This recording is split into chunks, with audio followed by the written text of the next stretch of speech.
每天有10几万人离开这个世界，医院里分分秒秒都在上演生死交替。但你有没有想过，传说中的黑白无常，每天要接引那么多灵魂，为什么从来没听说过他们走错病房、抓错人的新闻？到了我们这个年纪，难免经历过送别亲友，心里对无常多少会有些敬畏，甚至有些害怕。我们怕离开时的痛苦，更怕那个未知的死后世界，总觉得命运深不可测。但今天，我们不仅要揭开因果业力的神秘面纱，更要帮大家彻底解开那个地府到底为什么绝对不会抓错人的千古谜团。看完今天的内容，你不只能明白地府接引的精准逻辑，放下对生死的恐惧，更重要的是，你会知道该怎么为家人累积福报，让心真正安定下来。最后，还会教你一招不花半毛钱就能让七爷八爷对你连连点头的保平安秘诀。很多朋友爱开玩笑，说地府是不是装了比台积电还厉害的晶片大数据系统？不然怎么能精准定位，绝对不会抓错人？其实这根本不是科技。佛法讲因果，世间最精准、不差分毫的，就是我们每个人身上的业力。业力就像磁铁，黑白无常根本不需要拿着地图在医院走廊一间间找房号。时间一到，你这辈子做过的事、动过的念头，就会像磁铁一样，把它们牢牢吸到床头。不是他们在找你，而是你的业力在呼唤他们。我们先破除一个迷思，电视里的阎罗王桌上总摆着厚厚的生死簿，判官拿着毛笔翻来翻去，就像在查户口。大家冷静想想，全球80亿人生死交替，如果生死簿是一本旧书，阎罗王就算有8只手也根本翻不完，更何况同名同姓的陈建宏、林雅婷有几万个。黑白无常拿着破账本去医院，难道不会抓错？其实生死簿根本不是死板的账本，而是随时感应的神明系统。就像去超市结账，商品都有条码，扫描器哔一声，是高丽菜还是猪肉，清清楚楚。我们活在世上，所有的起心动念，就是在灵魂上贴业力条码。今天你帮了做资源回收的老阿嬷，灵魂就多了一道金光闪闪的善业条码；若为私利偷工减料，就多了一道黑漆漆的恶业条码。这个条码就是你在天地间的专属身份证。阎罗王发下的令牌写的不是病床号，而是这独一无二的业力条码。黑白无常不用眼睛找人，是用因果认人。时间一到，业力牵引就像磁铁相吸，啪的一声，无常就精准地站在床头了。为了让大家听得更明白，我来讲一个真实发生在地方上的故事。在南部的一个传统菜市场里，有一位卖了一辈子肉的阿水伯。阿水伯年轻时身体硬朗，拿着厚重的剁骨刀，在砧板上砰砰砰地剁肉，力道之大，整个市场都听得到。他做生意豪爽，但脾气暴躁。若有客人嫌肉不新鲜或杀价，他便把刀往木头砧板上一插，破口大骂，吓得人家不敢作声。阿水伯常说，我赚辛苦钱养家活口，有什么错？杀生有罪都是骗人的，人死如灯灭，哪有什么因果报应？几十年过去，阿水伯手底下处理过无数生命，他生活优渥，给儿子买了房，也帮女儿办了风光的婚礼。然而，到了78岁那年，阿水伯病倒了。起初只是手脚乏力，后来病情迅速恶化，瘦得只剩皮包骨，最后只能躺在医院的安宁病房里。那是一个冬天的深夜，病房极其安静，只剩点滴的滴答声。老伴和儿子都趴在旁边的沙发上睡着了。突然，阿水伯瞪大了眼睛，他在安静的病房里听到了一个让他毛骨悚然的声音，砰砰砰，那是金属刀刃用力砍在木头砧板上的声音，而且这声音不是从外面传来的，就像在床底，在他耳边响起。阿水伯吓坏了，用尽全身力气摇醒老伴。你听，谁在病房里剁肉？叫他出去了。老伴一脸茫然，阿水啊，你咧做梦哦，现在半夜2点，这里是病房，哪有人在剁肉？可是阿水伯听得清清楚楚，那声音越来越密集，大声甚至伴随一股浓烈刺鼻的血腥味，那是他这辈子再熟悉不过的菜市场杀猪杀鱼的味道。他闭上眼，脑海浮现出无数双痛苦挣扎的眼睛，那些曾在他刀下断气的生命，此刻仿佛全围绕在他的床边。各位朋友，这就是业力现前。阿水伯听到的剁肉声，别人听不到。为什么？因为那是他自己灵魂深处的业力条码正在被扫描，他这辈子造下的杀业，就像洗不掉的印记，深深印在灵魂上。当一个人临终，身体感官退化了，灵魂的感知却会被无限放大。阿水伯那一刻终于明白，自己一直以为人死如灯灭，其实大错特错。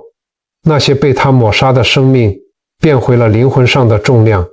就在那个晚上，黑白无常循着那股沉重无比的杀业气息，顺着阿水伯灵魂上清晰可见的条码，笔直地来到了他的床头。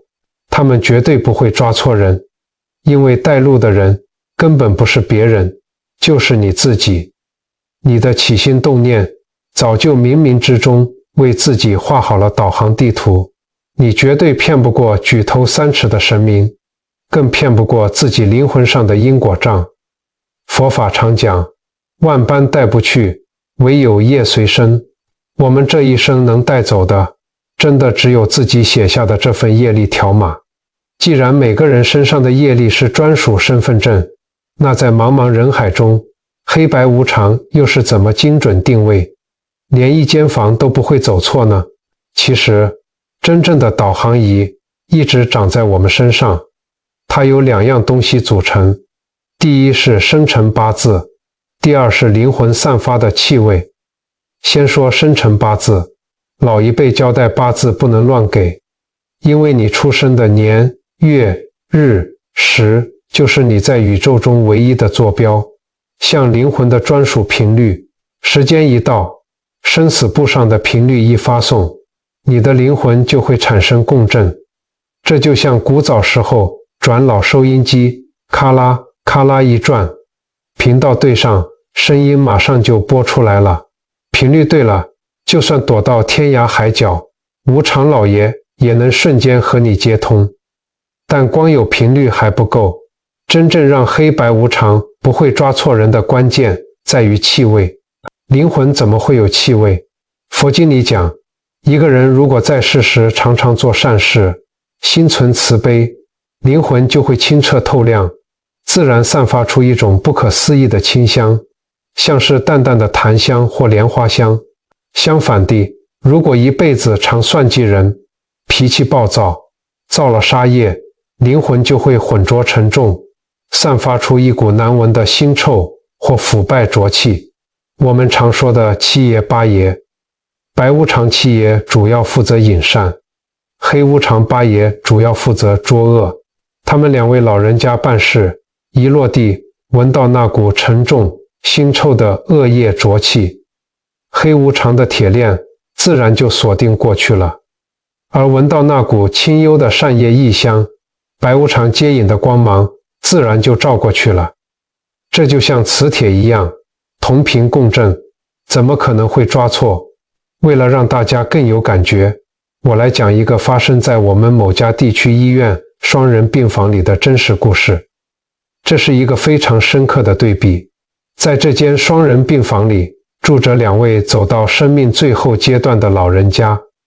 靠窗的林老先生是位董事长，他这辈子在商场打胆，赚了极多财富，但做生意霸道，对员工刻薄，甚至常在背后扯同行后腿。他赚到了钱，却没赚到人情。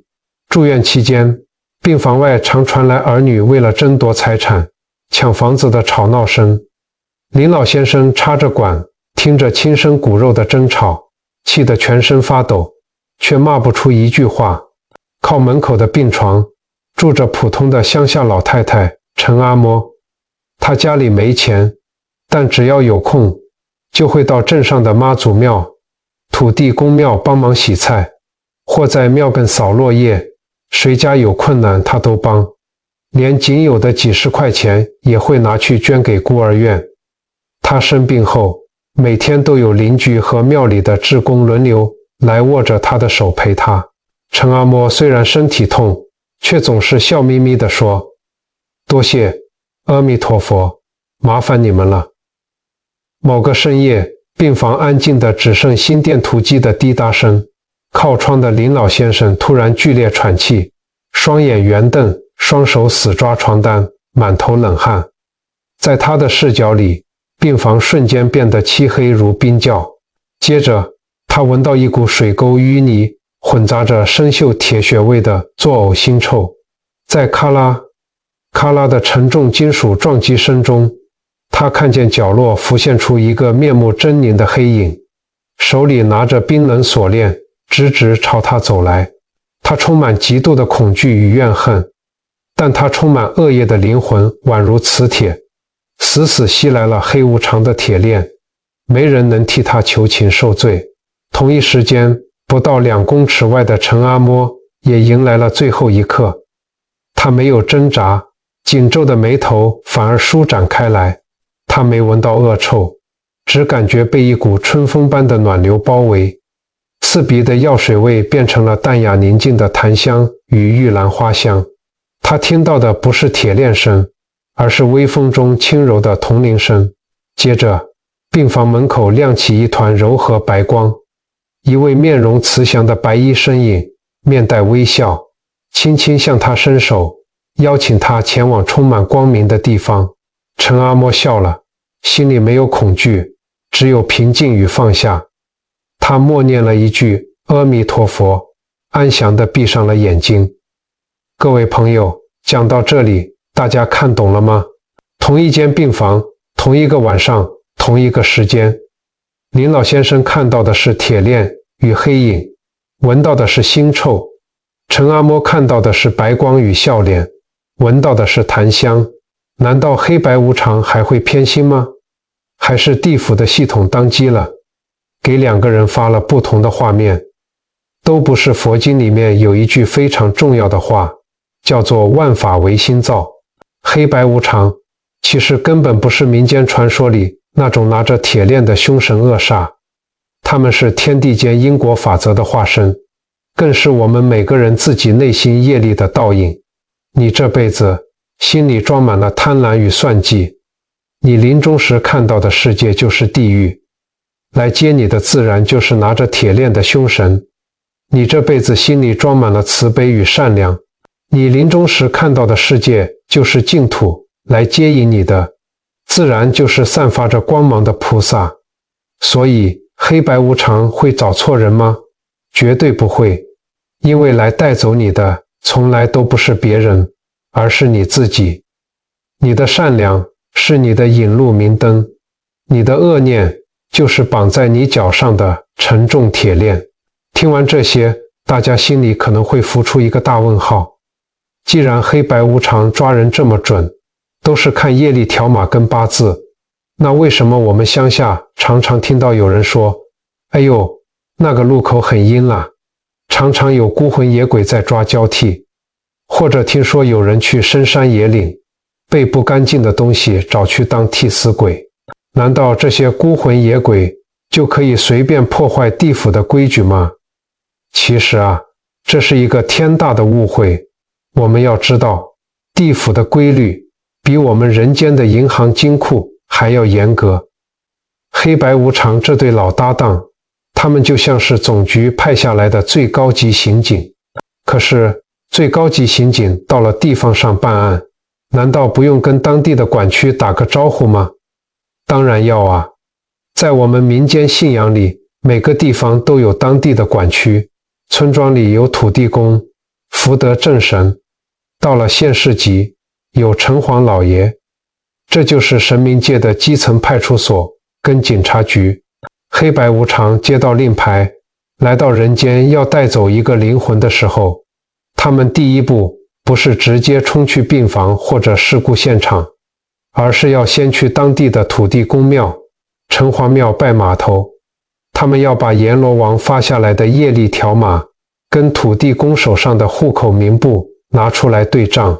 土地公会翻开他的账本查一查，这个人叫某某某，八字对不对？这辈子做了多少善事，多少恶事，阳寿尽了没有？两边的账本一核对，完全吻合，确认无误了，土地公才会盖章放行，这叫做基层查账。所以你想看看，如果路边一个孤魂野鬼随便找个路人甲来抓交替，想要强行把别人的灵魂拉出来顶罪，这行得通吗？根本行不通，因为这个路人甲的灵魂气味跟八字根本不在今天的勾魂榜单上，就算野鬼想硬拖，城隍老爷跟土地公那一关也过不去，两者的磁场会产生剧烈的排斥，就像你拿错了钥匙，怎么插也插不进那个锁孔里。讲到这里，我再给大家讲一个故事，证明这因果的网有多么精密。这是一个发生在山区的真实案例。很多年前，有一个人在平地酒驾，撞死了一位老人家。他怕坐牢，连夜肇事逃逸，从此隐姓埋名，逃到了一个非常偏僻的深山林班地去躲起来。平常就靠着种些香菇，打点零工过日子。这个人躲在深山里，连身份证都不敢用，几十年来从来不下山。他心里想，我躲得这么好，连警察都找不到我，地府的黑白无常总不可能知道我在哪里了吧？结果呢，有一天傍晚，山区下起了一场100年难得一见的狂风暴雨。这个人待在公寮里，突然听到外面有奇怪的声音，他以为是自己养的狗跑出去了，披着雨衣就往外走。就在他走到公寮后面那条小路的时候，山上因为大雨土石松动，一颗巨大的落石就这么刚好不偏不倚地砸了下来，当场这个人就断了气。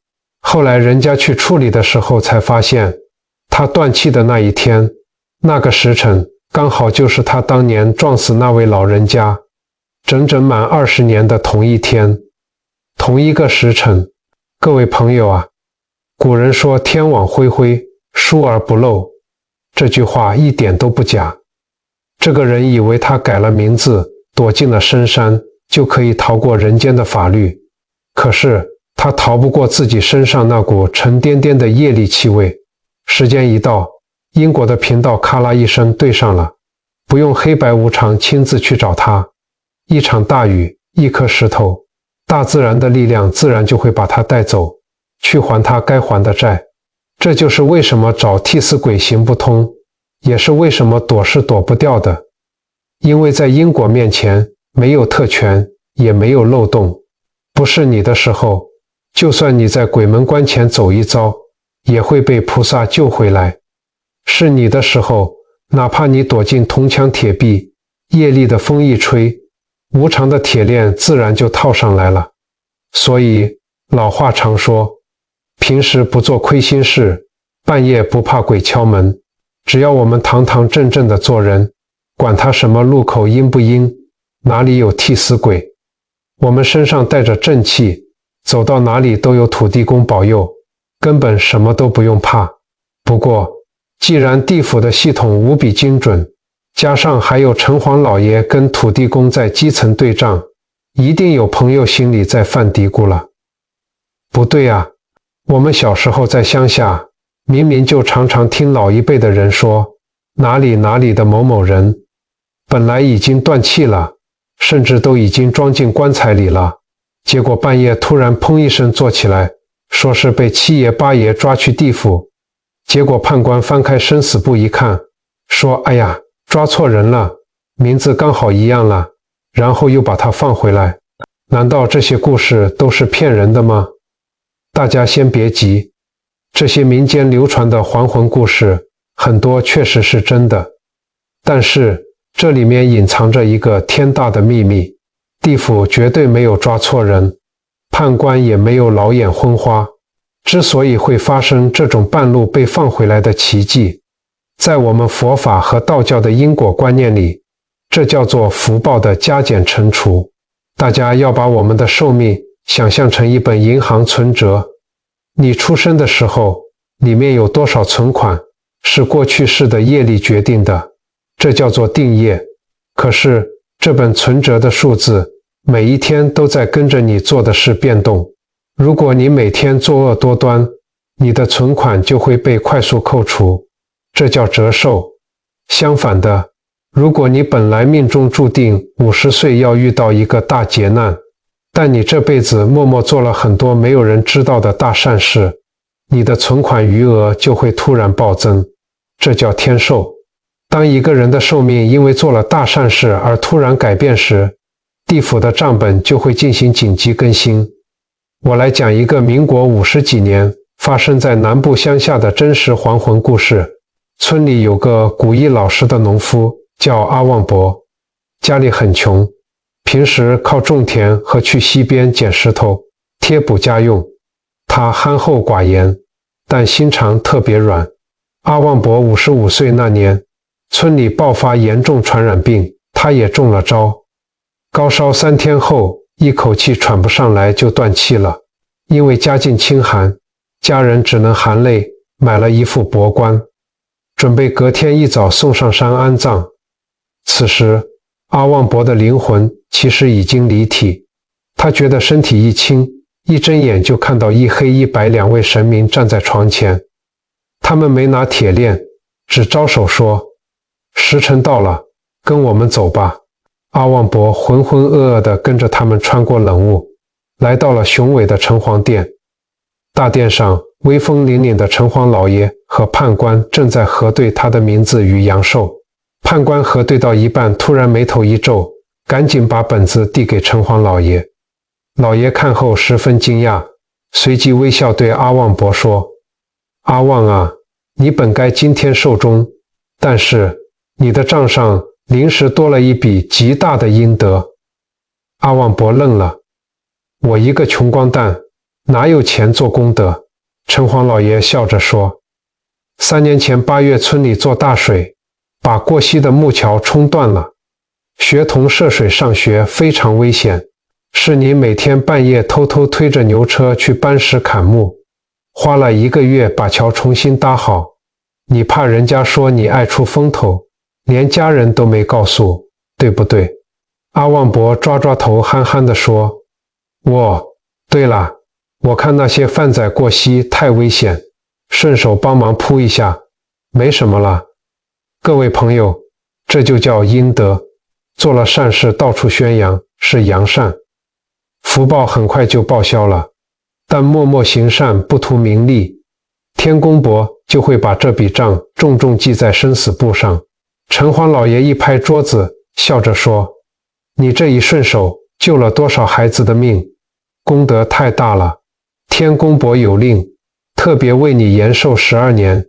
七爷八爷送阿旺回阳间。”此时阳间家里正准备封棺，阿旺伯的老伴哭得肝肠寸断。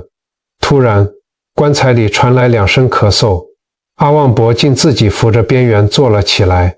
他看着吓傻的家人，开口第一句话就是：“快给我喝口水，七爷八爷走得太快，我好渴啊。”阿旺伯复活后，大家才知道那座无名桥是他修的。他也果真多活了12年，一直到67岁才在睡梦中安详往生。所以各位朋友，你现在明白了吗？民间传说里的抓错人根本不是神明老眼昏花，那是老天爷在给那些默默行善的人一个天大的恩典。这是在告诉我们，命运不是写死的，你今天的每一个善念，每一个帮助别人的举动，都在随时随地改写你自己的生死簿。当你的善良大过你的业力时，就连黑白无常到了你面前，也会恭恭敬敬地把你请回去。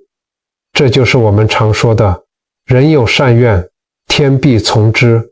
明白了这些因果故事，大家现在应该都很清楚了。黑白无常这对地府的金牌搭档，做事是极度精准，绝对不会抓错人的。但是这时候一定有朋友会问，既然不会抓错人，那为什么我们有时候去探病，或者走到一些比较阴暗、曾经发生过事故的路口，心里会突然觉得毛毛的？甚至有些人八字比较轻，还会说自己撞见了不干净的黑影，或是感觉被什么东西跟上了。这也就是我们常说的卡到阴。这又是怎么一回事呢？大家不要害怕，今天我们就把这个民间最忌讳的谜底给解开。其实会遇到这些情况，并不是黑白无常或者孤魂野鬼要来抓你。我们佛法里讲，整个宇宙就是一个巨大的磁场，我们每个人身上也都有自己的磁场。传统道教说人身上有3把火，头顶1把，两边肩膀各1把，这叫做阳气。我们佛教则说，每个人的灵魂都自带一层光能。当你最近工作太累，生了重病，或者是整天胡思乱想，心里充满了怨恨跟嫉妒的时候，你的运势就会陷入低迷。这个时候，你肩膀上的火就变弱了，你灵魂发出来的光也就暗淡了。这就像是一台本来收讯很好的收音机，因为电池快没电了，讯号开始飘忽不定，结果不小心切换到了另一个频率。你感应到了周围那些原本跟你处在不同空间的低频磁场，所以你会觉得全身发冷，起鸡皮疙瘩，甚至看到一些模糊的影子。这不是他们来找你，而是你自己的防护罩破了一个洞，让外面的冷风吹了进来。那么遇到这种情况，我们该怎么办？是不是要赶快花大钱去买什么昂贵的辟邪法器，或是找人画符念咒？其实最有效的避险指南跟防护罩根本不用花你半毛钱，它就藏在你自己的心里。我来讲一个住在台北万华的老阿嬷的亲身经历。这位阿嬷有一阵子因为照顾生病的孙子，连续几个礼拜都没睡好，整个人心力交瘁，精神非常差。有一天晚上，她去医院的地下室倒垃圾，走在长长的走廊上，突然觉得背后有一阵刺骨的寒意贴了上来，而且闻到一股很难闻的霉味。她转头一看，什么都没有，但那种恐惧感就像一只冰冷的手紧紧掐住她的脖子，让她几乎喘不过气来，双腿发软，连一步都走不动。如果是一般人，这时候早就吓得魂飞魄散了。但是这位阿嬷平时有在佛堂共修，她想起师父教过的话，她没有尖叫，也没有拔腿就跑，而是立刻闭上眼睛，双手合十，在心里大声且坚定地念出南无阿弥陀佛，南无阿弥陀佛，南无阿弥陀佛。她一边念，一边在心里观想佛菩萨放出温暖的金色光芒，把她整个人包围起来。她不去想背后那个可怕的感觉，而是把所有的念头都集中在这句佛号上，心里升起一股强大的正念与慈悲。奇迹发生了，不到1分钟，那股刺骨的寒意瞬间退散，难闻的霉味也消失得无影无踪。阿嬷觉得肩膀一轻，原本冰冷的手脚又恢复了温暖，整条走廊的日光灯似乎都变得明亮了起来。各位朋友，这就是修行人常说的身正不怕影子斜，心善何惧鬼敲门。佛法讲相由心生，境随心转。当你心里充满恐惧，杂念纷飞的时候，你就是一块吸引阴暗磁场的磁铁。但是当你把心安定下来，提起正知正念，哪怕只是至诚恳切地念一句佛号，一句菩萨的圣号，你的灵魂深处就会瞬间爆发出不可思议的光能。这股清净的光芒比任何符咒都要强大。那些低频的磁场、阴暗的众生看到这股光芒，就像是冰雪遇到了烈日，自然就会退避三舍。所以最好的防护不是在身上挂满法器，而是随时随地保持一颗善良、正直、光明的心。你心里有佛，你的气场就是清澈的，是光明的。别说是普通的孤魂野鬼不敢靠近你，就算今天是黑白无常两位神将，为了执行公务刚好从你身边经过，看到你身上这股修行人的清净之光，他们都要停下脚步，双手合十，恭恭敬敬地跟你点个头。因为天地鬼神无不敬重真正有德行、有善念的人，这就是最究竟、最根本的保平安秘诀。解开了许多关于地府抓人的迷思后，我知道在很多朋友的心目中，只要一听到黑白无常、七爷八爷，心里还是会本能地感到害怕。大家总觉得这两位神将面目狰狞，手里拿着铁链，火签是来索命的死神，代表着死亡与痛苦。但其实这真的是对他们两位老人家最大的误解。如果大家下次有机会去城隍庙，请你带着一颗平静的心，抬起头，仔细看看七爷八爷头上戴的那顶高帽子。白无常七爷谢必安将军的帽子上写着4个大字：一件大吉，或者是一件生财。而黑无常八爷范无咎将军的帽子上则写着天下太平。大家有没有想过，如果是来索命的恶鬼，怎么会戴着这么充满祝福与吉祥的帽子呢？其实七爷八爷不是来夺走生命的，他们是来接引与护送灵魂的。对于作恶多端的人来说，这4个字是严厉的警告，是告诉他们因果报应到了，铁链加深，没有侥幸的空间。但是对于那些一辈子安分守己，甚至行善积德的好人来说，七爷八爷展现出来的却是无比温柔、无比慈悲的另一面。几十年前，有位大家都叫他金水伯的老人家，他一生未娶，靠做木工和编竹篓赚点微薄薪水，但他把省吃俭用的钱全拿去买白米和药材，悄悄放在村里独居老人的门口。只要村里的泥土路被冲坏，他总是第一个拿锄头去填平。看到路边死掉的小动物，他也一定拿纸箱装起，念着佛号妥善安葬。金水伯默默做了一辈子，从不求人说句谢谢。金水伯活到88岁那年冬天，寿命到了尽头，他躺在简陋的砖瓦房里，气息微弱。村长和邻居守在床边，看着这位善良的老好人即将离世，大家都难掩悲伤，偷偷抹泪。就在凌晨3点多，原本闭眼喘气的金水伯突然睁开眼，他的眼神没有一丝恐惧，反而充满难以形容的喜悦，嘴角微微上扬，露出安详灿烂的笑容。邻居赶紧凑过去，只听他用微弱却清晰的声音说：“你们看，两位将军来了，他们穿得好干净，好庄严啊。”邻居们心里一惊，以为他看到了拿铁链来索命的黑白无常，正想帮他助念，没想到金水伯微微摇头，笑着说：“不是的，他们没有拿铁链。”七爷对我笑，指着帽子上的一件大吉说：“我这辈子积的福报已变成满满的功德法财，真的是大吉大利。”八爷也没有瞪我，他拿着一朵好香的莲花跟我说，这辈子的辛苦都结束了，以后再没病痛，真的是天下太平了。金水伯吃力地举起双手，在胸前合十，对着虚空深深一拜：“将军，说：我是有修行的大善人，不用戴手铐。他们奉佛菩萨旨意来开路，请我上莲花座。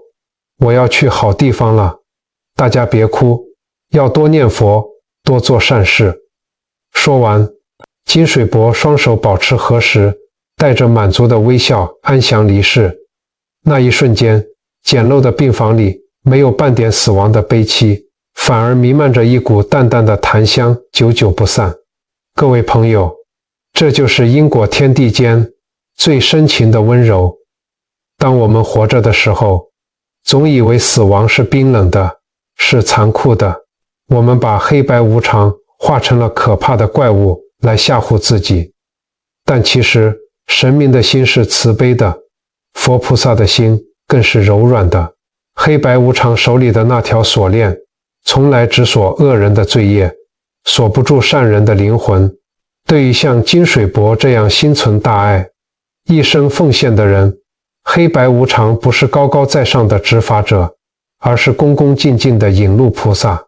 白无常的一件大吉，是在恭喜你这辈子的修行功德圆满；黑无常的天下太平，是在祝福你终于卸下人间的重担，得大自在，得大解脱。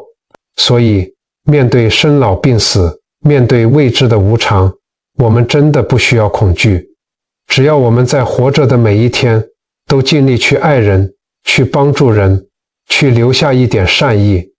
那么，当我们人生的这场戏走到最后一幕时，来迎接我们的，绝对不会是冰冷的地狱，而是满天的神佛与最温暖的接引之光。我们今天一路聊下来，从地府的生死簿、黑白无常的业力导航，一直聊到神明的慈悲与护佑。现在我们知道了因果是绝对精准的，不会抓错人，也知道无常其实并不可怕。可是这就衍生出一个最重要，也是我们每个人早晚都得面对的问题。既然无常随时会来敲门，那么当那一天真的到来的时候，我们的行李打包好了吗？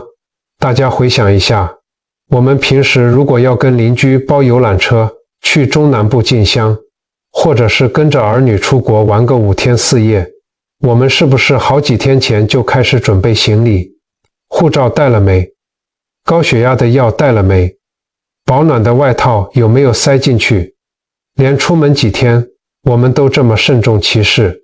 可是，各位朋友啊，面对我们人生中最后也最长的一趟旅行，我们有几个人真的认真准备过行李？我们这辈子把大部分的时间跟力气都拿去装满那些带不走的东西。我们拼命存钱买房子买车子，为了几平大的土地跟亲戚吵得面红耳赤。我们在意别人的眼光，在意自己的面子跟地位。但是当你躺在病床上，听见黑白无常那清脆的铜铃声或者沉重的铁链声响起的时候，你的银行存折，你的房地产权状，就算堆得像山一样高，你能带走哪怕是一张纸吗？佛经里有一句话说得非常透彻，万般带不去，唯有业随身。我们唯一能装进行李箱带去见城隍老爷的，只有我们这辈子结下的善缘与恶业。讲到这里，我想跟大家分享近代伟大高僧弘一法师在面对无常来临时是如何从容打包行李的。弘一大师年轻时是不折不扣的富家大少爷，尝尽了人间的繁华与享受，但看透无常后，他毅然出家，过着最清苦、最严格的戒律生活。民国31年，63岁的他知道自己时间差不多了，他没有惊慌失措，也没要求花大钱插管续命，而是平静地像准备回老家一样。往生前3天，他写下人生最后4个字：悲心交集。悲是悲悯世间众生还在贪嗔痴里打滚，放不下；心是欢喜自己这辈子的功课终于做完，准备前往极乐世界。最让人感动的是他临终前交代弟子的一件小事：把遗体装进龛时，务必在4个脚底下各垫上一个装满水的小碗。他说，我往生后，遗体会引来蚂蚁，如果不垫上水碗，移动龛的时候就会不小心压死那些蚂蚁。一个人在生命最后连生死都不放在心上，挂念的竟是几只微不足道的小蚂蚁。这样清澈光明的灵魂，当黑白无常来到床前时，看到的绝对是开满金色莲花的净土。他们根本不需要拿铁链，只会恭敬鞠躬说，大师，我们来接你回家了。所以各位朋友，回到一开始的问题，我们的行李打包好了吗？真正的打包，不是要你现在把钱捐光，而是在还能走动、说话时，多对老伴好一点，少对晚辈发脾气。别人有困难时，默默伸出一把手，把心里的计较与怨恨一件件从人生的背包里拿出来丢掉。只要心里装满善良与慈悲，当无常敲门时，你也能像弘一法师一样笑着说，我准备好了。只要你的心里装满了善良与慈悲，那么不管是今天、明天，还是10年、20年后，无常来敲门，你都可以像弘一法师一样拍拍身上的灰尘，笑着说，我准备好了，这趟旅行一定会看见最美的风景。这大半辈子我们都走过来了，我们讲了这么多因果，这么多无常，其实从来都不是为了要吓唬大家，更不是要让大家每天活在恐惧跟担忧里面。佛法说，菩萨为因，众生为果。我们凡夫俗子总是在无常来敲门的那一刻才开始害怕报应，害怕失去。但是真正有智慧的人知道，与其去害怕未知的死后世界，不如把所有的心力都放在当下这个因上面。各位朋友，我们吃过苦，流过泪，为了养家糊口，吞过很多委屈，甚至也可能因为一时的脾气，无意间伤害过别人。这些老天爷都看在眼里，他懂我们的辛苦，也包容我们的不完美。但是人生就像是一场戏，戏台总有落幕的时候。在无常真正到来之前，我们都还有机会去改写自己身上的那张业力条码。无常并不可怕，黑白无常也一点都不吓人。真正可怕的是我们在这有生之年忘记了对身边的人好一点，是我们直到闭上眼睛的那一刻才发现自己这辈子带走了满满的怨恨与遗憾，却没有把爱和善意留下来。从今天开始，让我们试着把脚步放慢一点。早上起床，对着镜子里的自己笑一笑，感恩这副身体又陪我们多活了一天。去菜市场买菜，不用为了那1块2块钱跟菜贩阿婆争得面红耳赤，多给人家一句谢谢。看到儿孙下班放学回家，少一句唠叨，多一碗温热的汤，哪怕只是在斑马线前多等2秒钟，让别人先过，哪怕只是在心里默默祝福一个曾经跟我们有过节的人。这些看似微不足道的小事，都会化成你灵魂上一道又一道温暖的金光。当这份光芒越来越亮，亮到可以照亮你身边所有人的时候，你就再也不需要去问黑白无常会不会抓错人了。因为到那时候，你的心里只有净土，没有地狱。当那一刻真的到来，迎接你的不会是冰冷的铁链，而是满天神佛最温暖的笑容与最慈悲的接引之光。宇宙间最大的力量，不是神通，也不是法术，而是我们每个人的善念。10000人有10000个善念，就能聚集出一道足以改变命运的强大光芒。